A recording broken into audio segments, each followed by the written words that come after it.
ચોક બજાર વિસ્તારમાં આવેલા રાજા ઓવારા મસ્જિદ વિવાદ મામલે વકફ ટ્રિબ્યુનલ કોર્ટે મહત્વનો ચુકાદો આપ્યો છે।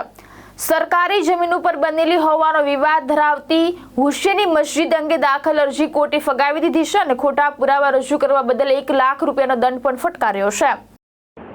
હું દીપક आफ्रिकावाला પૂર્વ કોર્પોરેટર અને ચેરમેન સુરત મહાનગરપાલિકા અને પૂર્વ સેનેટ સિન્ડિકેટ અને ચેરમેન વીર નર્મદ દક્ષિણ ગુજરાત યુનિવર્સિટી।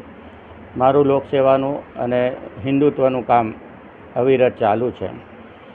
મુદ્દો એવો છે કે ચોક બજાર 4 રસ્તા ઉપર રાજા ઓવારા કરીને ઓવારો આવેલો છે। એ ઓવારાની નીચે હિન્દુ મંદિરો આવેલા છે અને એ હજારો વર્ષ જૂના લોકોની આસ્થાના પ્રતીક સમાન છે।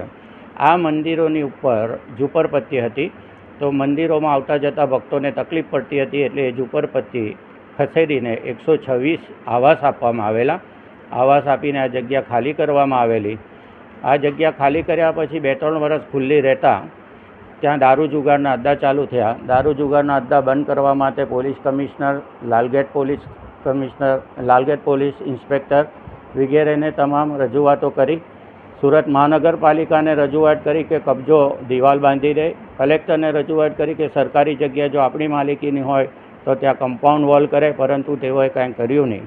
છેવટે આ લોકોની દાનત બગડી અને જગ્યા પચાવી પાડવાના ઈરાદાથી ત્યાં ખારો ખોદવાનું ચાલુ કર્યું। એટલે તાત્કાલિક હું સ્થળ ઉપર ગયો। ત્યાં મને જાણવા મળ્યું કે આ વકફની જગ્યા છે એમ મને કહેવામાં આવ્યું અને ત્યાં મસ્જિદ બનવાની છે। હુસેની મસ્જિદ નામનું મસ્જિદ બનાવવાનું સ્ટ્રક્ચર ચાલુ કર્યું। શરૂઆતથી ખારો ખોદ્યો ત્યારથી હું સુરત મહાનગરપાલિકાના કમિશનરને મળ્યો, કલેક્ટરને મળ્યો અને પોલીસ કમિશનરને પણ રજૂઆત કરી કે એન્ટી સોશિયલ એલિમેન્ટ સામે પગલાં ભરે, કારણ કે સ્ટેટ મોનિટરિંગ સેલે પણ વારંવાર રેડ પાડેલી અને એ લોકોને જેલ ભેગા કરેલા।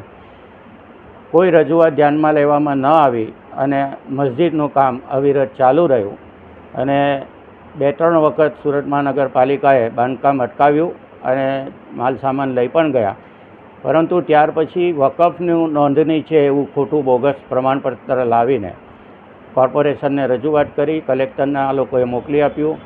આ વકફ બોગસ હતું એના પુરાવા મેં ભેગા કર્યા અને એ પુરાવા કોર્પોરેશનને રજૂ કર્યા। ત્યારે પાછું બાંધકામ અટક્યું, પરંતુ વકફમાંથી એક નોટિસ મ્યુનિસિપલ કમિશનરને મોકલવામાં આવી કે ભાઈ અહીંયા વકફની નોંધણી થયેલી છે, એટલે આ મસ્જિદનું બાંધકામ થાય છે તેમાં કોઈ તોડફોડ કરવી નહીં, એમ કરીને અટકાવવાનો પ્રયત્ન કર્યો। એની સામે પણ મેં લડત આપી અને છેવટે એ લોકો હારી ગયા અને પછી ટ્રિબ્યુનલમાં ગયા અપીલમાં મેં બધા પુરાવા ત્યાંના મારા કૌશલ પંડ્યા એડવોકેટને મોકલી આપ્યા, જે કોર્પોરેશનના પણ વકીલ છે, અને તેમને સખત સરસ રીતે લડત આપી, પુરાવા રજૂ કર્યા, તો આ લોકોની અપીલ નીકળી ગઈ છે અને ગેરકાયદેસરનું બાંધકામ છે એ પુરવાર થયું છે। વકફ ગેરકાયદેસર ઊભું કરેલું છે એ પણ પુરવાર થયું છે અને ખોટી રીતે હેરાન કરવા માટે કોર્ટે આ લોકોને 1 લાખ રૂપિયાનો દંડ પણ કર્યો છે। 12 વર્ષ પછી તમને ન્યાય મળ્યું છે, શું કહેશો? કેટલું ખુશી રહે છે? મારા માટે તો ખૂબ જ આનંદની વાત છે અને ગૌરવની વાત છે કે હું થાક્યો નથી।